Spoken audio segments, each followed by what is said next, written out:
Why? No, it's been acting up a bunch lately. Oh,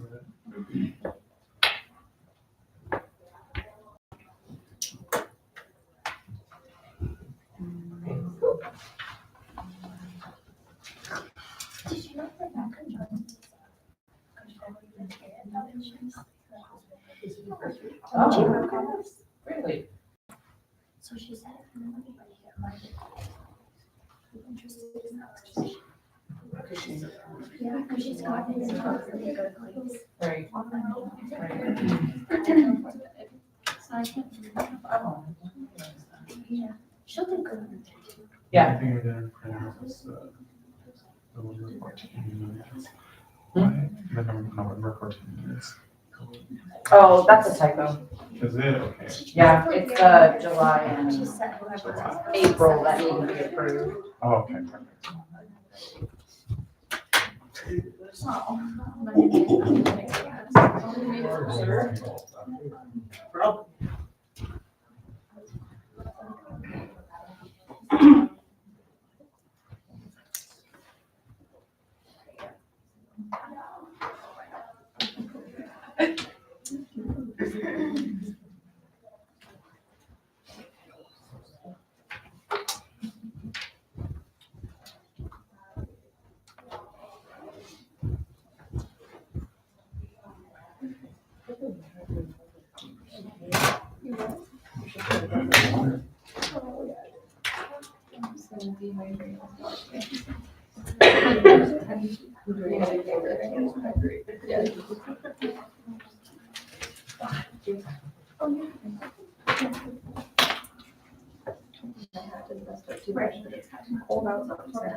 Yours and Russ.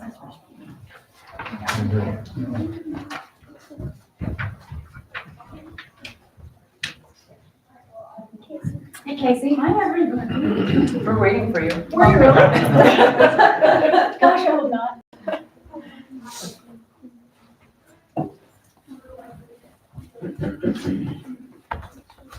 Kind of sad we didn't take a road trip today. What was a road trip? Oh my gosh, the window. The window that rolled down.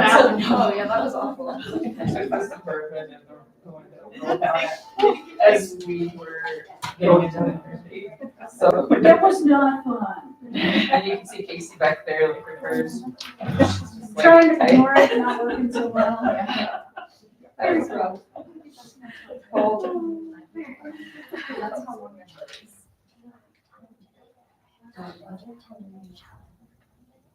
Yeah. Like probably right after this. I was gonna wear my flannel, but I realized it's gonna be hot. It's probably Last not hot hot day. down there. No, I said the Mine's last warm. When we're at the end of the day. Oh, yeah. It's like 46, yeah. Oh. Yeah. But it's nice, the sun will be on and it'll make it warm. I hope. And as long as there's money. That's what I was doing. I think the wind is coming up here. I think so. And I saw that it was crazy. I thought I misread it. It said. I did it at the golf day. No. You did? When's the- Maybe in the afternoon. It got pretty windy, but then about to 60. Oh, man. We're so worried about their meeting.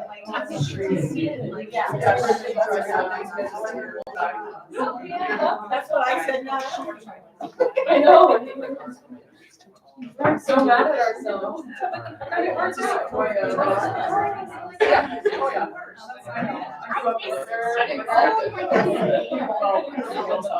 Everyone got really excited all of a sudden. I know. All right, let's go ahead and get started. So, let's call the meeting to order. do we need to do roll call to establish, or are we, or introductions? Yeah, if you want to, just because there's a lot more people here than there were last time. And there's a couple of new faces.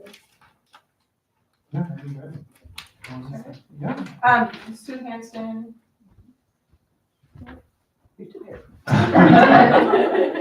But you're a member of the board. I am a board member. There you go. Katie Coppin, public health nurse. Or Jessica Elkins, Beaverhead County Public Health Assistant. Gloria Dion Sanchez, public health director. Casey Elliott, Dylan Tribune. Joyce Plastro, County Sanitarian. Megan Evans, Public Health Officer.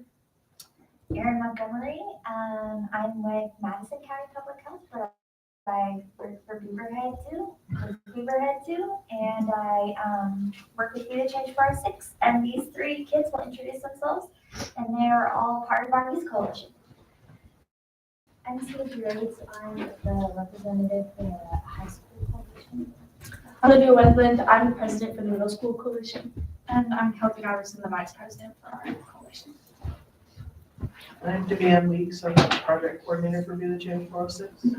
I'm Elaine Spicer. I am the new Beaverhead County Public Health Behavioral Health Coordinator. Welcome. I'm Dina Young, I'm the board member from Lima. So we have exactly four. And then Jamie Heehan, board member, and chair. I'm Dana, I'm the secretary. And we have Damien, Dina, Sue, Megan, and Tom is still a voting member. Because the bylaws say for Beaverhead County, 3 persons appointed by the county commissioners, and one of these appointees may be an elected county official. So Tom is technically still. So we're But that missing. will change. His term is that, or is it in conflict of the governing body? I don't think I can. If y'all amend that, that's what your current bylaws say. So I that don't needs to think be something you work on today. if I that's don't what you're think I can changing. move I don't know. it because I can't vote twice. We're missing, Nicole stepped down, so she's not a member anymore. So we're only missing Russ. So y'all have one. So we need to get more members then. One more. We have to fill. I thought there was 8 spots. Yes. 1, 2, 3, 4, 5, 6, 7. There's 7 spots. 7. Yeah, because Megan is the. Huh?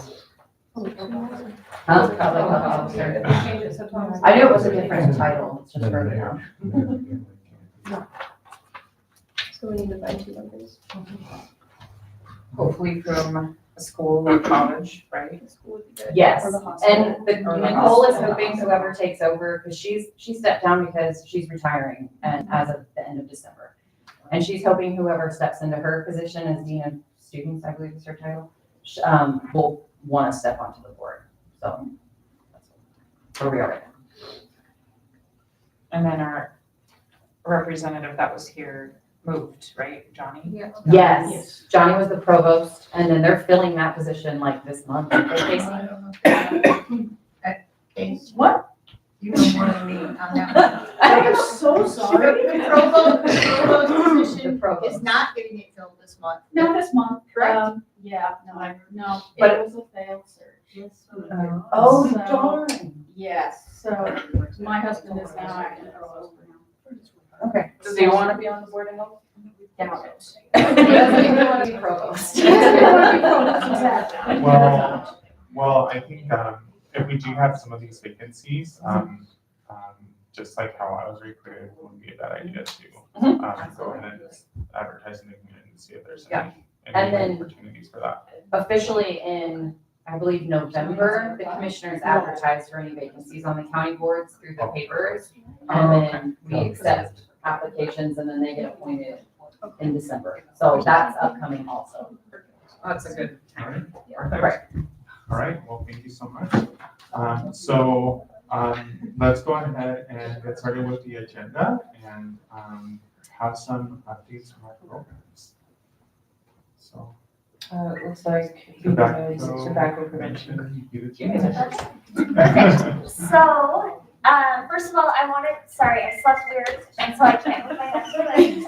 I wanted to introduce you to Vivian Weeks. She's our new project coordinator. She's gonna be great at, she's already doing great at working on our like prevention logic models, and hopefully we're gonna do some focus groups. In the future, we haven't done those in many years, and a community assessment as well that's more focused on like what's going on here, like underage alcohol use, the hot topic, vaping and Zen, all of these things. And so she's getting up to speed on all of that, and we're so grateful for it. She was a 5th and 6th grade teacher at Lime Elementary, so she's a trained teacher. She got her degree from MSU. And Finished my master's in December. yeah, Great. so we're so happy to have her here for Be the Change. So next time she can give her own little update. As far as what we have going on, so we have these 3 great kids right here. These kids have they've been learning a lot about how to advocate for what they care about. And they've written letters to our legislators on behalf of Beaverhead County youth. They've gone on trips to leadership conferences to learn more how to engage and to grow themselves. All 3 of these kids have worked really hard this past year. Kelty and Sage went to DC. Olivia went to Nashville this summer with me to a leadership conference. All 3 of you guys also went to Celebration on the Hill this spring, right? Yes, which was wonderful. And that's where they learned how to, correspond with their decision makers. And they got to see how that process works up there. So a big thing that, as you guys saw, I showed you the videos of the kids at the session for that addition of Vaping to the Clean Indoor Air Act. Miss Kelty right here was one of the kids you heard testifying. These 2 are only 8th graders, which is amazing. And so our next, an update on the parks project. So I don't know if you guys remember, but we've been working on tobacco-free parks here in town. And over 2 years ago, the kids wrote a grant and received a grant from DPHHS. And they donated it to the city to buy cameras for Vigilante Park because it's kind of gone downhill a little bit in the past few years. And those still haven't been put up after like 2 years. So we keep so we're going to go over there after this and chat with them a little bit and see where they are with that. So I also gave them signage. When did we deliver the signage, girls? This summer? A few months ago, in June, to put on all the parks because the city council voted to amend the policy that we wrote for them to add all of the city parks on there, and it's still not up. And we gave them like 10 big metal pieces of signage. So we're gonna go check in on that. It's on ordinance, so it's not like we're asking the police department to do anything extra, but nonetheless, it's been approved as and it should be happening. So I don't need to throw them under the bus, but that's something that we're going to be checking in on. The other thing is that so all of the businesses in Beaverhead County are going to be receiving a letter from me about the addition of vaping into the Clean Indoor Air Act, which means no longer will they be vaping, like if you go to Papa T's. You're not going to worry about some, kids sitting there vaping in front of all the little kids who are playing on the mouse carousel or whatever. And these kids have worked really hard on that project because, as they say, vaping is the worst problem that they see. So all the businesses will be getting that letter, and it is coming from Beaverhead County Public Health from me. So I think it's kind of relevant to this board. We may be getting some phone calls, but Rebecca Jones at the chamber has been helping me kind of push out information to the businesses because I don't want this to be a bossy thing. Like, we're not the police. It's just what we're going to do. Same way when we got smoking out of the restaurants, I think it'll help make it not so normal for kids. The next project we're gonna do, which was kind of initiated by Katie over here, she reached out to me. It's something I've thought about doing for a while. And they've done it in other counties like Deer Lodge and Anaconda and Powell, is a distance ruling. So we've had businesses in the downtown area complain about smoking and stuff right in front of their businesses. And then, they just litter it all over the street. And, so we want to make a 30-foot distance ruling. I already have the signage. I was hoping it would come in by today so I could show you guys the example of what that'll look like. I just ordered a few to show you guys for an example, but I'll have it next time. Lila, Kelsey's older sister, and I met with Sky Jones a few weeks ago. He was excited about the project. He said that he'd write the initial resolution for us because I'm not a lawyer. So that'll be amazing. And he'll work with us on that. He's gonna come speak to our kids here sometime soon also.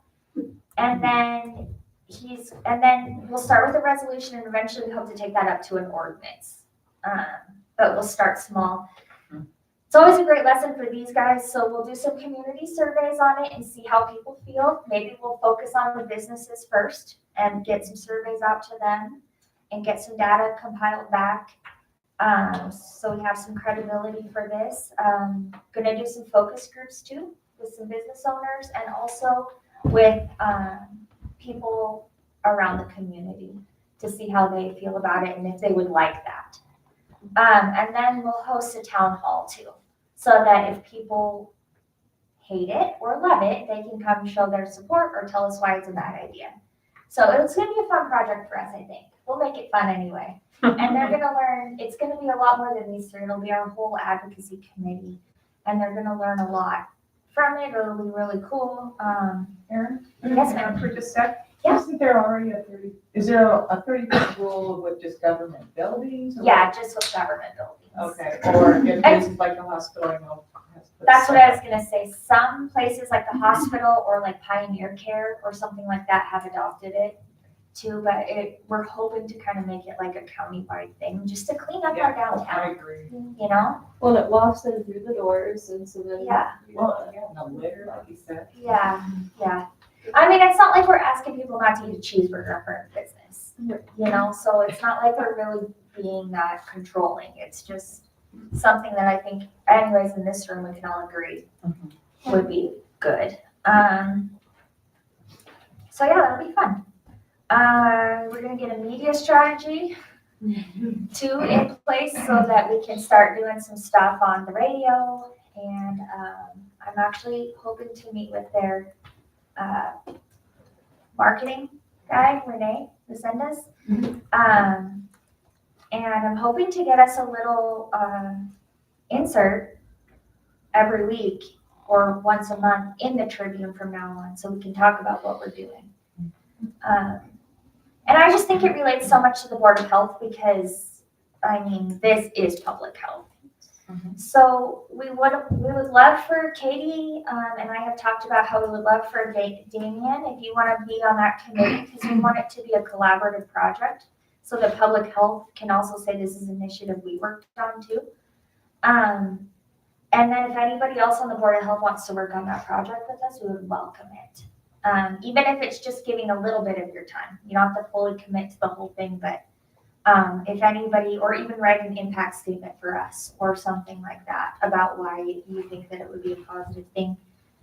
The next legislative session, what we're shooting for, and we're gonna work with some other groups on this, similar to us, to get a good little legislative team going, is getting an e-cigarette vape tax. So e-cigarettes and vapes are the same thing when I use those words.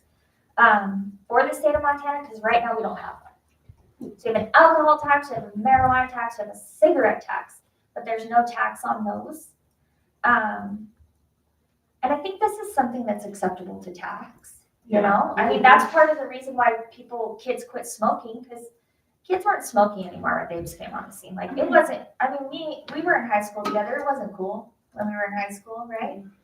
And so, we're hoping to work on that so that, 2 years down the road, we can get that rolling. And And then we hope to get a little piece of the pie too for our prevention work in this county and keep some of that tax money local instead of sending it out to Butte or wherever it goes so that we can work on that.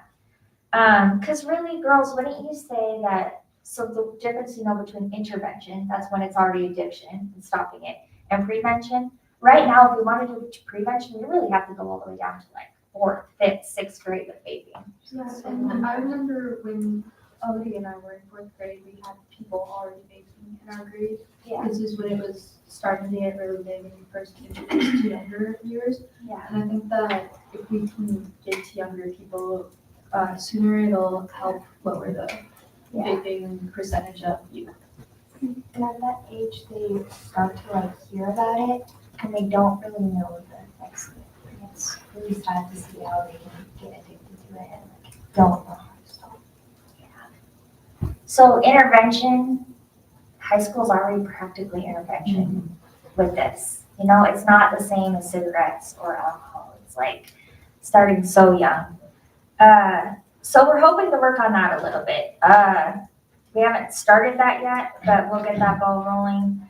I want to say thank you for letting us use that county van down there in Lima, because that's what took us to Celebration on the Hill. That's what takes us a lot of places. If we didn't have that, I wouldn't be able to take nearly as many kids as we do when we go to do this stuff.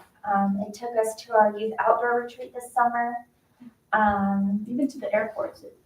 Yeah, Great. yeah, it's really, so we appreciate So it. I've got a lot of space for lucky kids. Exactly.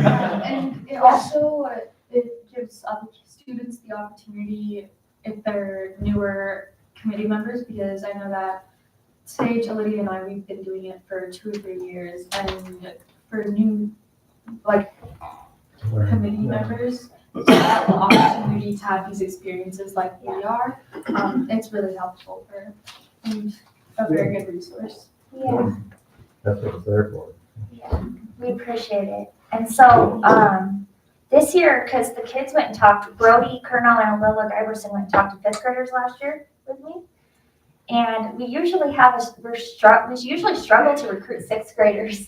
Even little Miss Kelty, when she was a 6th grader, she put on her little shirt and made a speech about like Rosa Parks and different things and went and recruited her and 2 other girls. But we only had 4 new kids that year, and they were all 6th graders. That's the first year I started. The only 6th grader, and Yeah. in 7th grade, we had some new members. Yeah. I was the only one in 6th grade. But this year we have like 30 new 6th graders.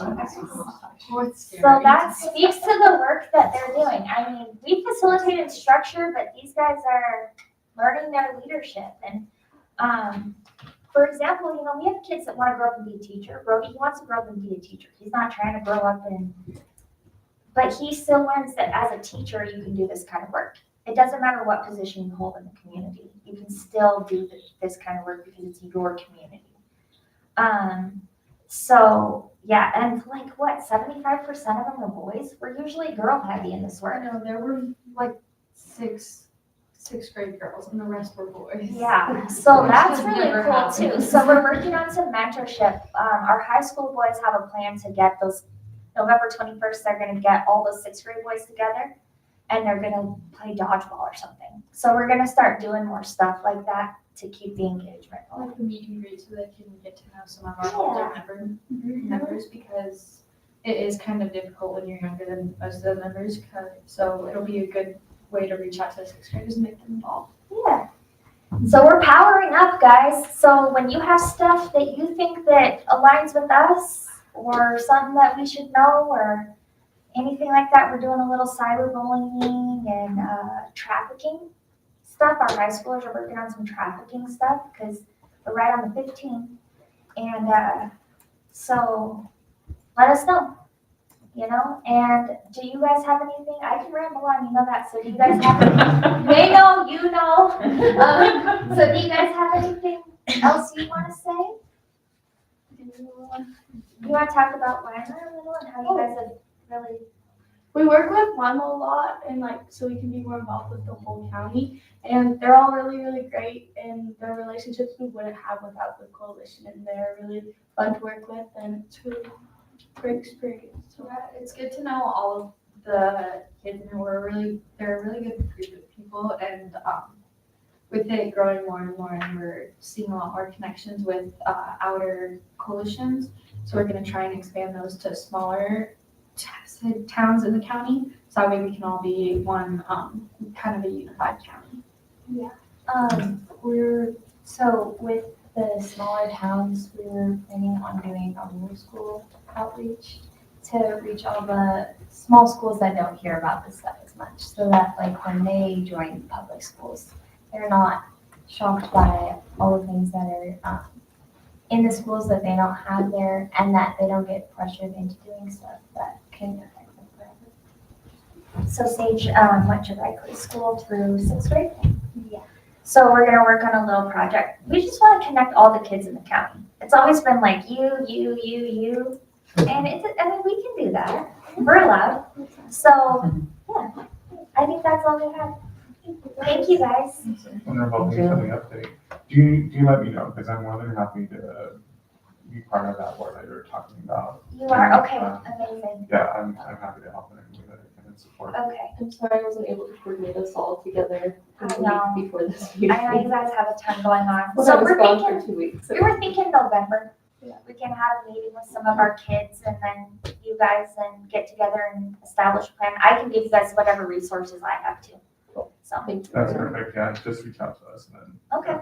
Shouldn't be a problem, so thank you so much I for think that. I have your emails because Dana's got them all on there. She just wants to- Hey, Erin, is there a tax on the chewing tobacco and that sort of thing? Yeah, Yeah. I yes, couldn't think of the word. Yeah, So there that's is. all lumped in with, yeah, okay. regular tobacco. How long has that, or like, did that happen at the same time? A really long time. I mean, that's Yeah. Forever. forever, Yeah, right? so it's Long this time thing get ago. lumped in with that? Yeah. No. It's hard. It hasn't been, it's been a weird thing, like, because it's all nicotine, so it's all derived from the tobacco plant, but the vaping industry as in has been tricky because they've been just saying, they've been kind of trying to disassociate with tobacco since I think Big Tobacco got sued. But it's all the same companies that make the cigarettes, like Philip Morris and stuff that own these vaping companies. Yeah. So we gotta get that integrated. I think this helped a lot this year, when we were at the legislative session. So, Yeah, I heard that story. yeah, so we'll get it. I mean, a lot of informational witnesses, adults came in and talked, like from the American Cancer Society and stuff, talked about how it's the same thing. So, I mean, what makes it addictive is the nicotine. Yeah. And nicotine is a cancer-causing agent in and of itself, so, Right. yeah. With the tax having been in place, I've observed that when something's already in place, we don't understand that that had to get put in place. Yeah, that's And true. so it may be that legislators aren't thinking about that. Yeah. Because as they came of age, Yeah, those taxes were already there. yeah, So therefore, it may be, just kind of has to click in your minds that, oh, we're the ones that have to do this. exactly. Yeah. Yeah, that's what these guys are learning is how to, that's exactly it. Like in the in between time, you know, this 2-year span, we have to like educate them because for this SB 390, Representative Walsh voted in favor of it, which was wonderful. But he represents Madison County, but Representative Manis and Senator Tezak did not. But we didn't do a good job of educating them beforehand. We didn't have time, right? And so that's a huge thing. It's like we're gonna be meeting with some people and, Yeah, the doing that in numbers, just Yeah. show them the numbers. It Because seems if like they that don't- would they- make a big difference. they don't know what they don't know, right? Yeah, So, but to show them the tax income that has occurred. through and that would those come here to funds. the county, right, Tom?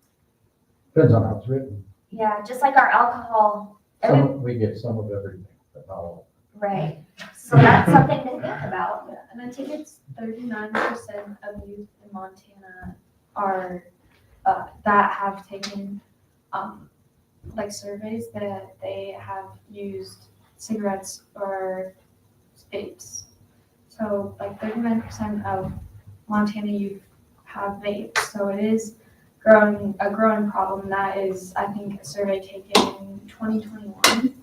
So yeah, obviously it will grow if we don't intervene now, so. Yeah, it's not for sure. But yeah, so we'll be thinking about that, and I mean, we don't know much about it right now, about that tax thing, so we gotta do our research so we know what the heck we're talking about.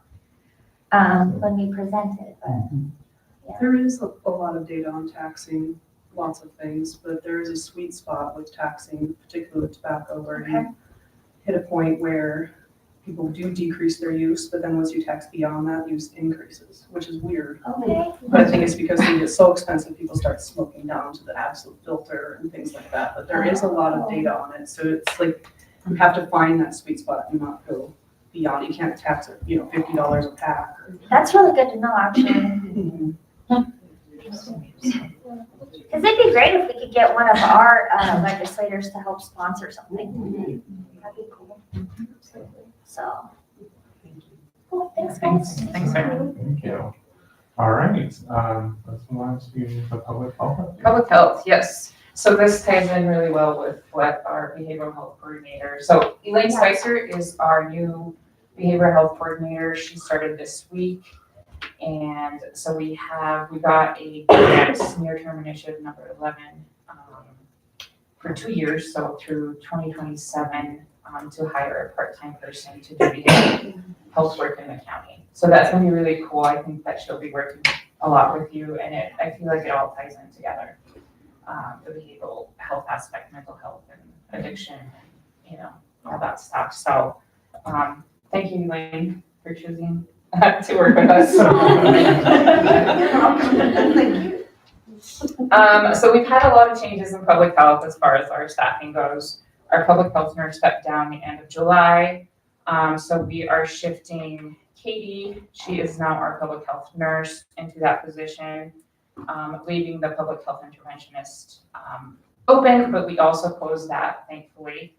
Karen is actually going to come back. She was our public health nurse a couple nurses ago, but during COVID, and then left and did some work at the hospital, and then ended up going to Madison County Public Health to be the interventionist there. So it's really exciting to get her back as, taking it over as an interventionist, and I think she's gonna be happy to be back in town too.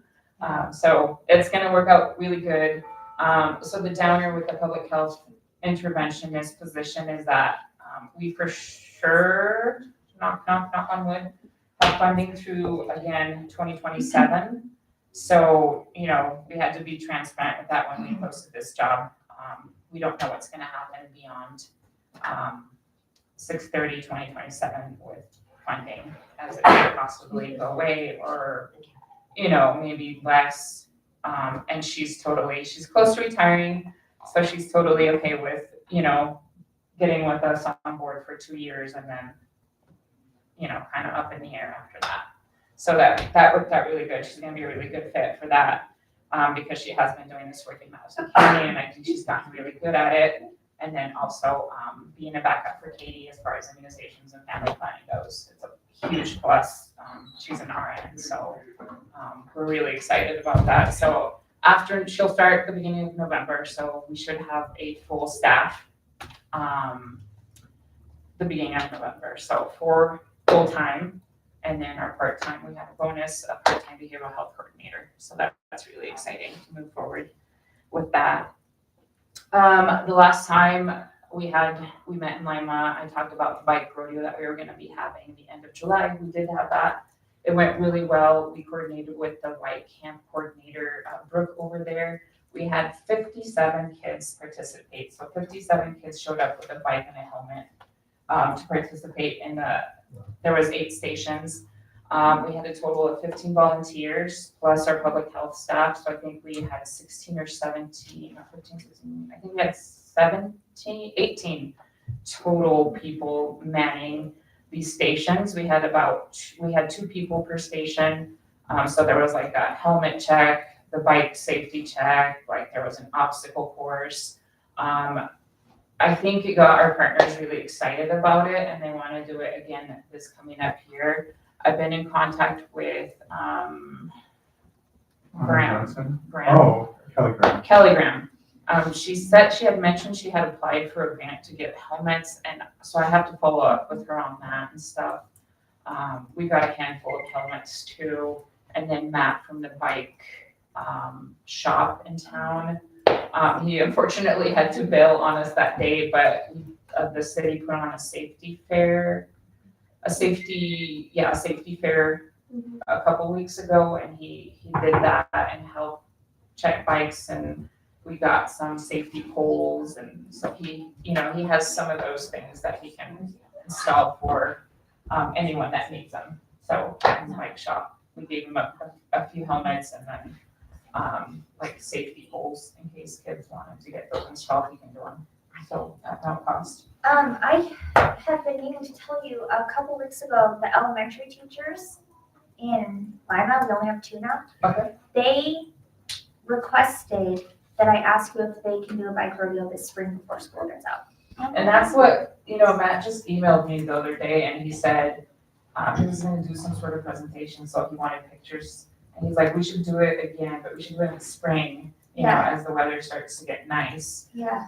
So So it's all in I their think minds. we can, it's all in their minds, so I think we can coordinate something, and thank you for mentioning Lima. 'Cause Yeah. That's one of my goals, is to we always forget about the little communities, because we're so Yeah. stretched out, but then it's, so to do something with Lima would be great. And it can probably go during a school day or on a Right. Friday. There's no school there Fridays, Oh, so, yeah, I that can- would be cool. yeah, so if we can Yeah, remember that's better. that and do something in like April or May. Yeah, that They- would they be want good. to. Yeah, I think we're all thinking about that. The nice thing about doing it in the summertime with the Y camp was that there was kids there already. Yeah. So I mean, it's still, they had to bring their bikes and they had to bring their helmets, but there was already, we went to the kids. So I think that's, that's a good strategy, is to go, because when you have these things, I feel like the participation is not as high. Can I close that window? Okay. Yeah, we can open that back window, Joyce. I closed it so the burritos wouldn't get cold in here before everybody got home. So I think doing it at a school would be a great idea, because Yeah. kids are already there. Yeah. So it would just be a matter of coordinating certain things with them. And we don't have many kids on our bus, so I'm sure our bus driver would be happy to load them up. And we're actually selling our short bus 4x4, if anybody needs. Oh, reach out to the bus. Oh, yeah, I should ask the bus. driver. So that was really cool. It was really cool to see. I don't think I was expecting that, even though we were gonna be there, for 57 kids to show up with a bike. That's pretty impressive. And these parents are bringing in their kids with their bikes and their helmets. So it was really cool to see. And I think it got some of our partners pretty excited to see that, because I don't think that we've had one for a while in the community, so it was really cool. Just to tag off that a little bit, something we might want to look at in the future is the e-bikes and e-bike safety, just thinking about it. It's just my kids are riding them, and I don't know, the laws are different in every area, but we might need to, I think, look at that as a public health group, like what are the speed limits on these things, and helmets, and they're just crazy how fast these things can go when kids are riding on the street. So that might be it's a totally separate issue that we talk about in the future, is all. I don't know what to do about it, but it's just kind of in my mind of happy and perfect worries. Yeah, Right. And the scooters and stuff. Yeah. Oh, yeah, All the the scooters are. electric- Because if they're motorized, they Yes. fall under a different, Yeah. they fall under. No, I don't They think they They do. don't have to have a driver's license. No, I thought I they know did. Washington, Oh, I thought they had. in No. Washington, me and my dad went and we, I think in Seattle, there's a rule that you're supposed to be 18 or have a driver's license. So, That's interesting. to ride, but I'm not sure what it is here. There isn't one. I don't think there is, but my kids say that things have governors on them to keep them under 20, Yeah. which is too fast. And as long as they have pedals, that you can ride them without a driver's license. Oh, interesting. But I think it's different everywhere, and I think it's something we probably need to start looking at, because we're gonna. We see them Kids everywhere. are The all helmets, the helmets. And Right. helmets, Yeah. yeah. Right. There So are I mean, so there's many potential for a lot of education and Yeah, a lot- I don't know how to do it. Doing the bikes with that. I mean, I didn't even think about that, as we were doing this. Well, e-bikes do drive a little differently than a regular bike too. I mean, just starting them up. Right. Yeah. Yeah, maybe we can talk. Yeah, so about that's great. Yeah, we definitely need to keep it on the back of our heads, in the back of our heads. And as we, do have more bike rodeos, do some education on that and figure out what the laws are, Yeah. Can I add on to that one? Yeah. So I can't get out of public health, so I'm still the chair for the Montana Public Health Institute, which is very involved with local health departments and either guiding grants, like with the mental health one, or providing grant money. But they are providing maybe you're gonna say this, so. No, tell me I know if what you're talking about. Okay, but so they are providing 2 small grants right now and very easy to get. And one is up to $1,500 for any special project. So I'm thinking helmets, Yep. whatever, That's exactly any it. fun stuff. You can use it for food, all those things that the regular grants don't let So you let you do that. So there's that, and then there's another grant, that's up to $15,000 Right. that local health departments can do, and it's an extremely easy Oh, I saw that one. thing to fill out they're Right. trying to make it as That's what we're easy talking as about, possible. right. So Yeah. there's some possible funding for that, and I Right. believe you can do it like on a quarter, like it's not just a one-time It's thing, like, it's like on a quarterly or basis. you yearly can- or something like that. Yeah, you can apply. Yeah. So and then once you get it, I don't think there's a time limit when you have to use the money. 'cause Yeah, I asked think the about bike that. education and doing all the bike safety stuff would be a good Yeah, idea to get, bicycle to get some money stuff to have supplies to get to our community. So yes, thank you, Sue, for bringing that up. Not that I didn't know they were there. We talked about them yesterday. I just didn't have them in my notes to talk What about. is that higher, what's the 15,000? 15,000. More? So, yeah, anything that like promotes health in your community. And there's, that one's kind of, we've got a couple things. So I know we got our community health needs assessment that's coming up, Right. and that's really expensive. It's like $15,000 to $20,000. So I was, with the near-term initiative money, we have a couple routes to go, but I was thinking about the $15,000 one as well because we are due for it. But then I know that the Resource Assistance Center, I think Catherine Buckley Patton reached out to me and wondered if it would even, because they're struggling with funding, the Resource Assistance Center is if this $15,000, if it would be, if it would qualify, and I haven't even looked at it, but I'm thinking it probably won't. The community health assessment would be amazing, Yeah, because I hate using the Montana state data, or like the Yeah. data that's just given to us by, like, some survey that they make that has, Right. that doesn't understand Beaver Head County and that we're like an ag community. Right. So Things that I the think community that's health needs assessment was done, we did one in 2023, and we do them every 3 years. We collaborate with the hospital, Yeah, which we did. But this year, like we were talking about last night, we want to include the other clinics, so Black Medical and then iCal. So those are the two healthcare places that we need to, get a hold of and have collaboration of doing this community health needs assessment. And in the past, MSU has done the community health needs assessment, so we contract with them. But from talking yesterday with our partners, it sounds like they do they do so many of them, that I don't think we're getting the best, information of our community, with doing it through them. So I think, like Jefferson County, they did it with Yarrow. And Pam's gonna send some stuff over to me, but it sounded like it was really good and they got more insight and more information about their community. And then another downfall of our community health needs assessment that we did 2 years ago was that surveys were only sent out to patients. oh, It was limited, it wasn't to the whole community. Right. So that's not, it was very hospital heavy, obviously. So we want to change a couple things. yeah. So I'm getting together with the Montana Public Health Institute, so talking with Hillary and Holly, well, mostly Hillary, about getting something set up. So we are ready to go January, February when it rolls out. I'm so glad you're doing that because it's very hospital oriented. And I tried really hard to get public health stuff in there Yeah. each year. Got a few more questions, but very, Right. yeah. So, you know, we quit doing trying to do some focus groups, but not very, So I'm And- glad we're And doing there's a that. lot of people in the outlying communities, Right. like, there's a lot of people who live in like Southern Beaverhead that go to Idaho Falls. Right, Yeah. There's a lot of people in Wise River and, right. Those That go places to that other live here, communities, because right? that's where they work or something. Yeah. Right. Or just So, don't go I to the mean, hospital. thinking about that, nothing against MSU, but I feel like they do so many of them and it's so standardized kind of in a Yes. way. It's very Like, I don't think we got the best information we put up 3 years ago. So, you know, looking at something different this year is what I want to do. So you get to develop your own questions if you. Yes. But with help, like, so that you're Yes. not reinventing the whole.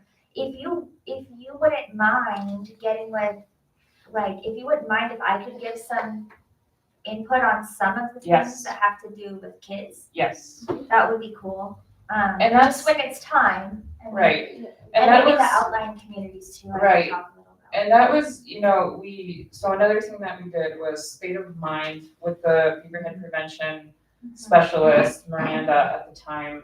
Her position ended at the end of September, but part of the work that she did was collaborate with us in bringing state of mind to the high school. Yeah. Which is like, so it's like a theater group of professionals from U of M that came to Dillon and like had 2 sessions. They had an adult session and a student session, and they asked kids questions about their community and about growing up here and what it's like. And then that night they had, there was like a performance.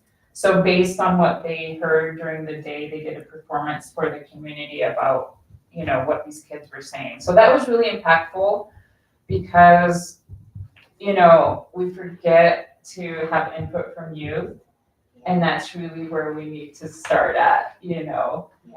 You know, we have to start at an early age with prevention and education, and so it was really cool because it also sets kind of the stage for our behavioral health coordinator to like take some of those things that we learned from the kids and what they want and what they're seeing and what they're facing, and you know, do something with that. So And we could do a little focus group of some of the kids, my more mature kids. yeah.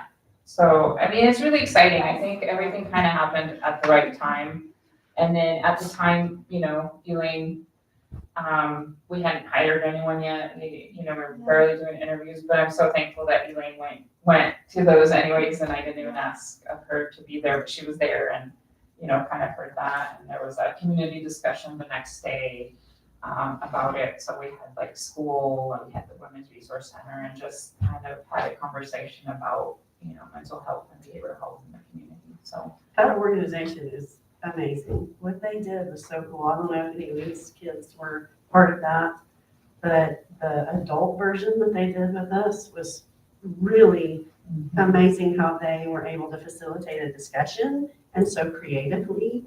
And then it sounds, you know, sort of geeky and odd in a way, maybe, to watch a performance yeah, based on the information they gathered. right. But it was so interesting and very, very cool. And I know for myself, the information gathered from the students was really surprising. None of the adults that I heard remarks from said that they were not surprised. Everybody was really impressed by the kids and what they shared and the information of what they wish to see for their own safety was really profound. Are they going to like give us some of that feedback? Can you guys share some of what the kids shared with you Yes, around we people? do have the notes from Okay, all of the That'd sessions. be cool. And we have the pictures, so like what they came up with, like as their priorities as being Yeah, kids yeah. and what they wanted. Yes, we do have That'd be that. awesome if you guys could share Yeah, it's a compact of, it. Okay. and the way that they did it was like Elaine said, it was very creative, but it was like soundtracks. So you'd come up with like the answers in a song. So it was really creative song how they title. did it. A song and title, like of what, all, and we have all the questions that they were asked, I think, too. So yes, we do have that, and we should probably have like make like a one page, yeah, Yeah. we can do something like that. That would be good to put in the newspaper too. Yes. Some kind of an article for that. So there's your first test. You made. Probably do an insert in the Dolomite too. And an insert for Dolomite. Yeah. I do think it would be really valuable. I think Yes. If y'all didn't experience it, to read what the students were saying that they need, it is pretty impressive. Pretty impressive. And you would, like, I didn't think that's what they, like, you obviously, I think the number one thing that I loved about it was like, at the end of the day, they're like, we don't need you to tell us what to do. You just need to listen. So that Exactly. was really valuable. Yeah. Like, yeah, we're just like always trying to fix things, Mhm. so that was really cool. So the cool thing about State of Mind and the residency, they will be in almost, I don't know if it's 70 or 80% of the counties in Montana. So like all these different schools around the state of Montana have participated in this or will participate in this. So I think that's really cool. Like that this is kind of like a normalizing the conversation about mental health. Will You you know? keep in touch with those people now that we don't have, Yes. because we did Southwest Montana Prevention / Butte Cares lost Right. funding for their prevention specialists. They didn't get renewed. So, Right. so that's good that she's here Right, because she can help with some of, right, pick some of that Exactly. up. But even Exactly. in State of Mind, I spoke with some of the actors / organizers, and they need some community support because they were not allowed to present this to the entire school, and that entire school needed to see it. Mhm. And it's so neat. It's really cool to see these actors presenting information about mental health that literally comes from this community. Right.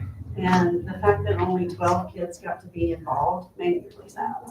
I know, that's what I was asking them, if they got to be involved, and a couple of our kids did, but I was Yeah. surprised Willa, that I know Willa. they just picked certain, Yes. and I was like, I And don't know who it is picked the strategic. kids, but- I mean, they wanted just, I think, a representation of like everybody, but like just a few, like 20 to 30 kids. And it was it was strategic to why they did that. Okay. So like why they only had a certain amount of kids do it. But some schools literally will not allow them to come in and talk about mental health. Right. Right. And then it was, yeah, I know that I heard something like, they were from Missoula, so right off the bat, you've got people thinking They something automatically shut them liberal, out. Yeah. so I'm really glad that, they started, I think, 2 years ago, and then some of the communities that they've been in, they're actually going back. So it'd be really cool if, like, in 2 years, like, they came back and it was a different round of kids and kind of did the same thing because now we know what it is. And, we want to see what kids are saying, in 2 years. So anyways, sorry, off agenda here. So I'll keep going. So for Feb, we had a highly infectious disease tabletop exercise on measles. This year it was early, so we did it in September. Unfortunately, we only had a couple partners join us for that because we had just had one in July. So it was just kind of bad timing for the state, but we did it and we got into a good conversation there. So we're done for the year as far as that PEP deliverable goes. We have been doing immunization clinics, so flu clinics in the rural schools, the Dillon schools. We have done one drive-through. We have our second one scheduled today.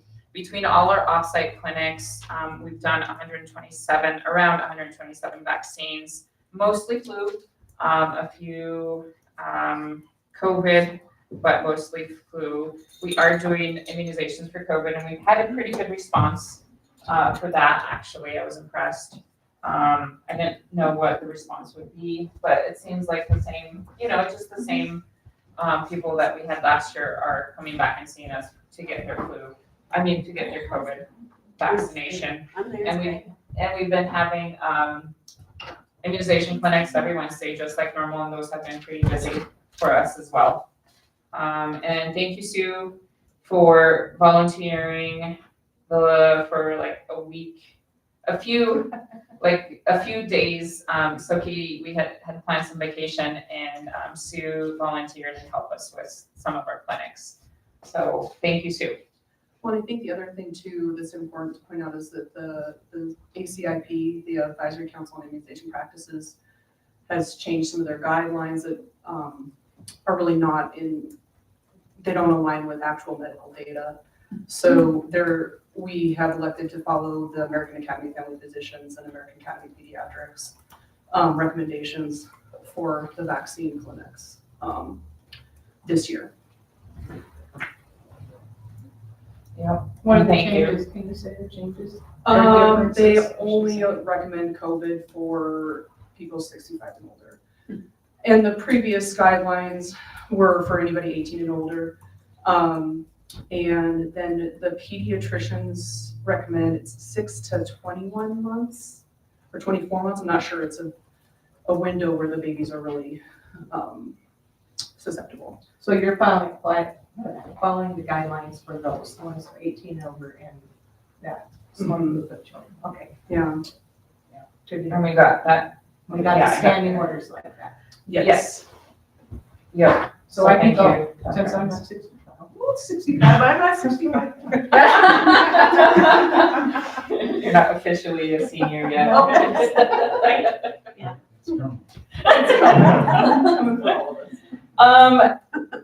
Yeah, it feels like it's just been really busy, and I'm probably missing a few things, but those are the big highlights that we've been having at the health department.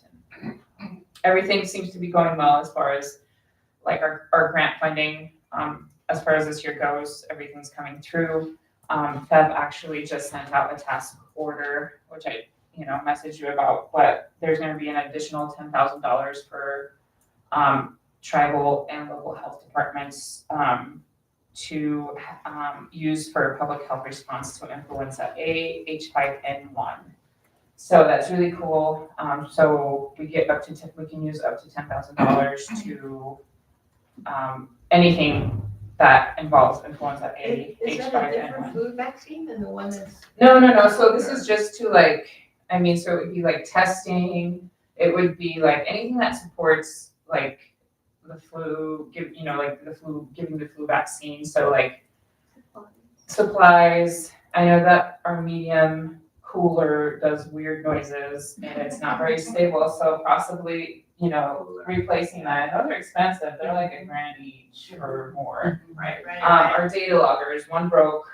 We're due for calibration, so we can probably update our data loggers actually. Because from talking to my partners yesterday, it sounds like we have a really not the best one out there, and it's kind of outdated. So that's an opportunity because they're not cheap.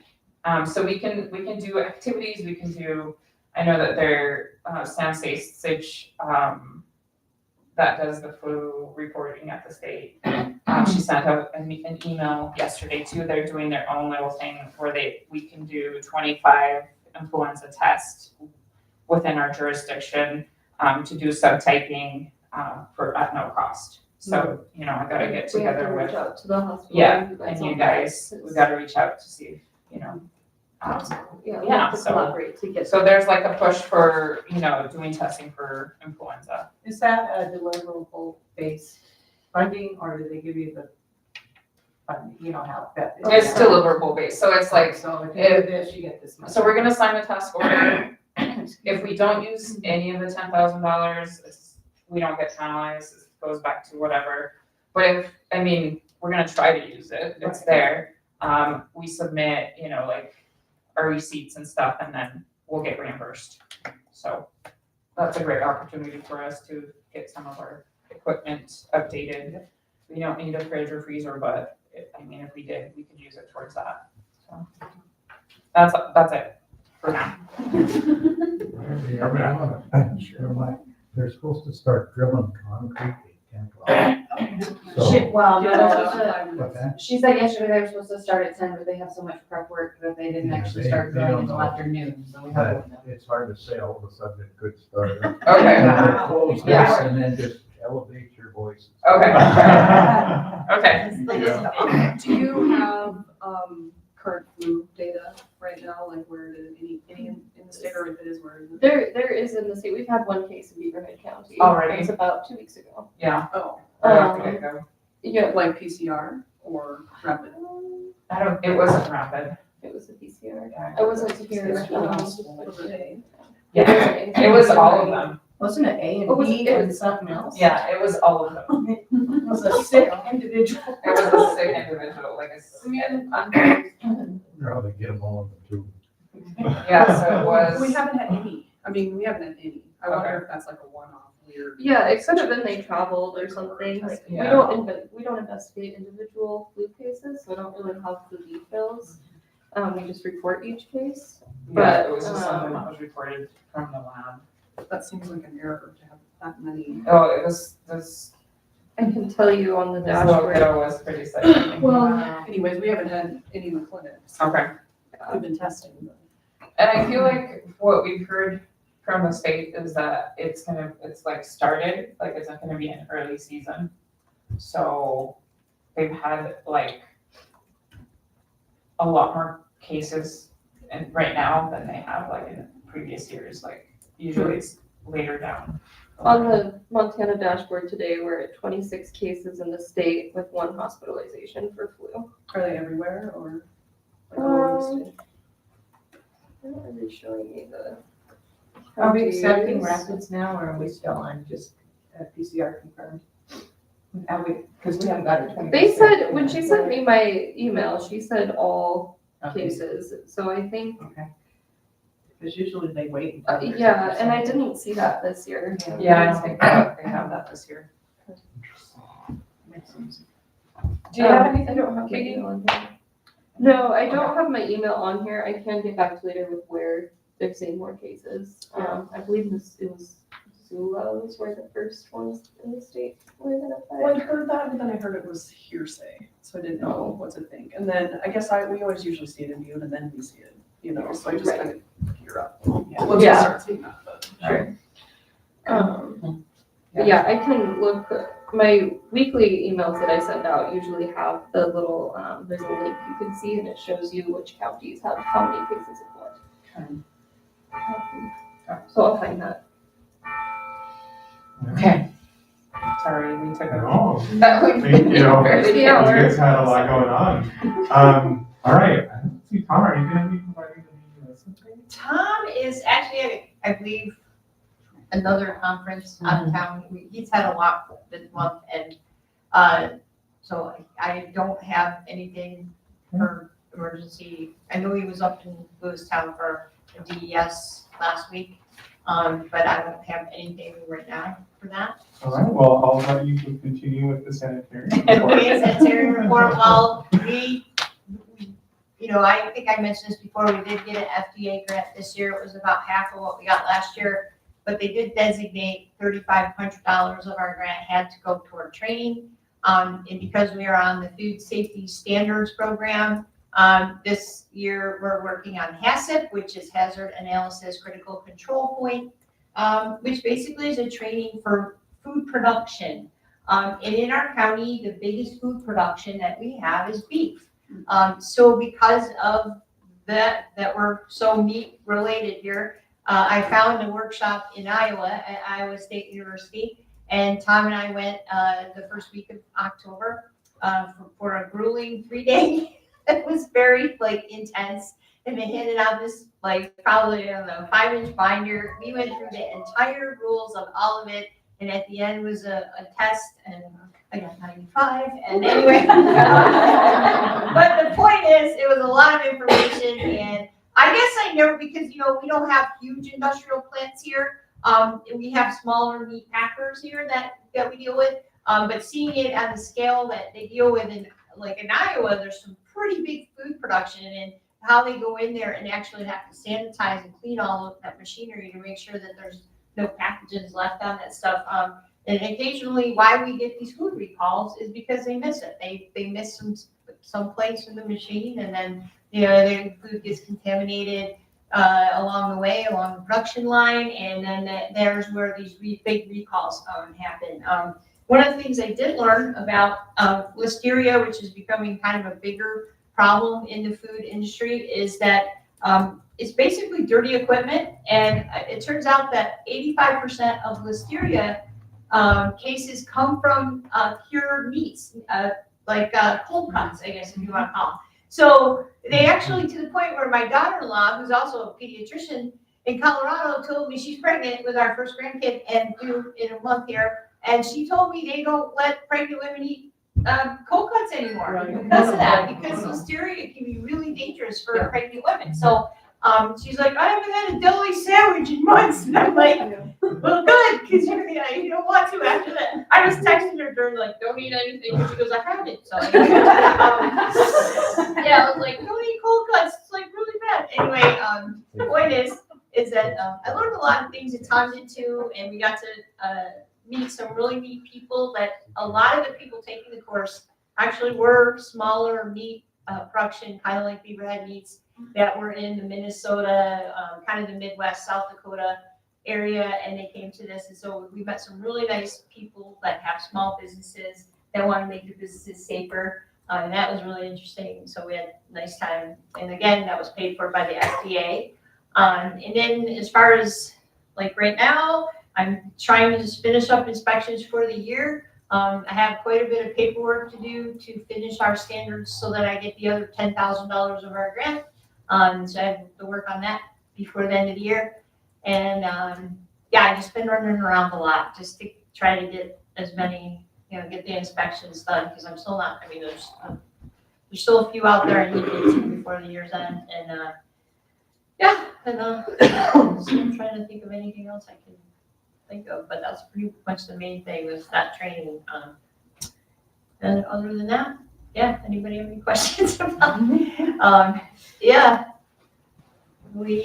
what else do we have around here?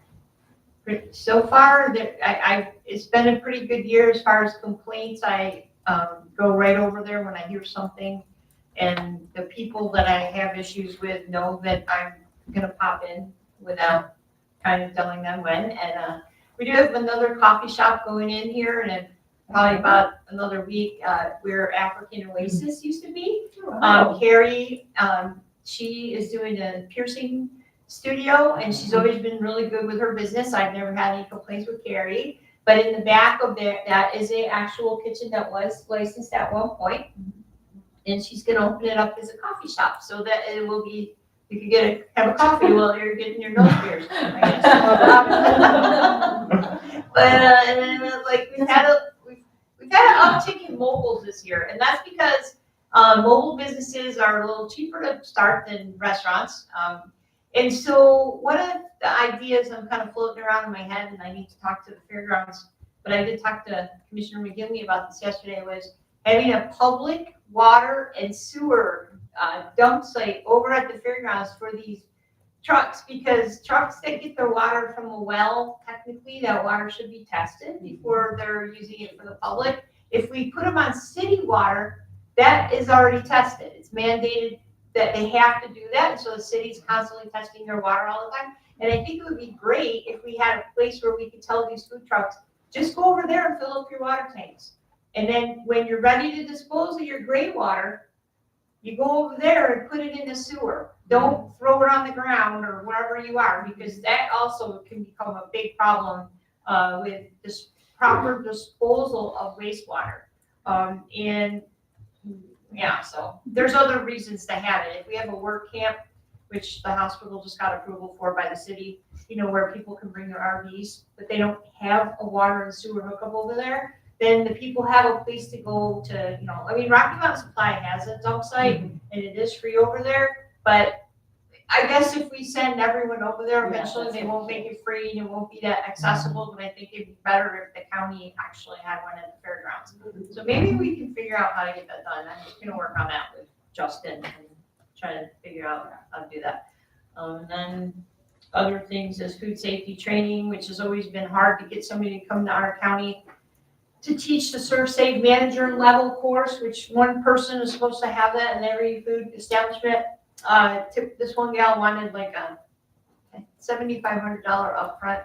I go, we are not Gallatin County. I was like, we have you. So I am trying to work with some of the other extensions around the state that actually have instructors, and I actually can instruct it myself because I did all the certification, but I just want to have somebody team up with me the first time I do it and make sure that, you know, everybody's training is up to date, and that is important because there's just a lot of things that can happen if you don't know what you're doing with food safety.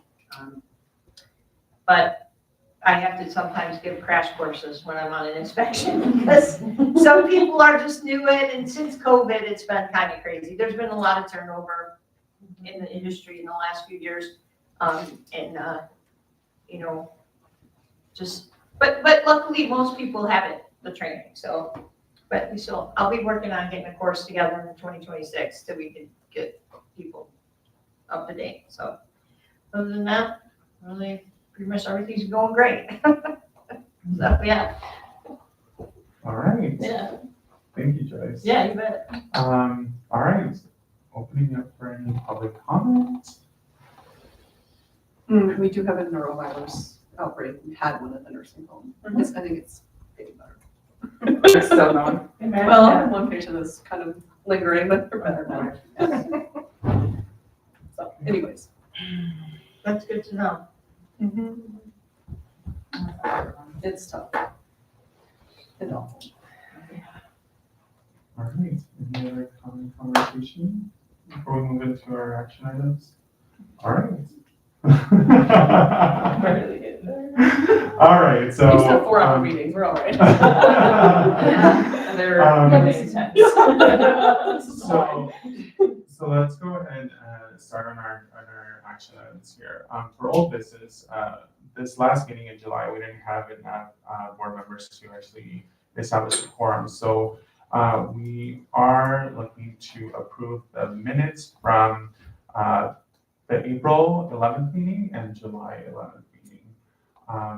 So those were sent out to the board members, but do I have a motion? I move to approve both of those minutes. Second. Perfect. All right, all in favor? Aye. Can I say something? Yeah. Remember, only board members can vote. Oh, that's right, sorry. Oh, So I'll second it. thank you. I'm like, yes, I could second it. but- Can we take it to The bylaws, you don't need a second, but. You have to be the advisor to the board. I-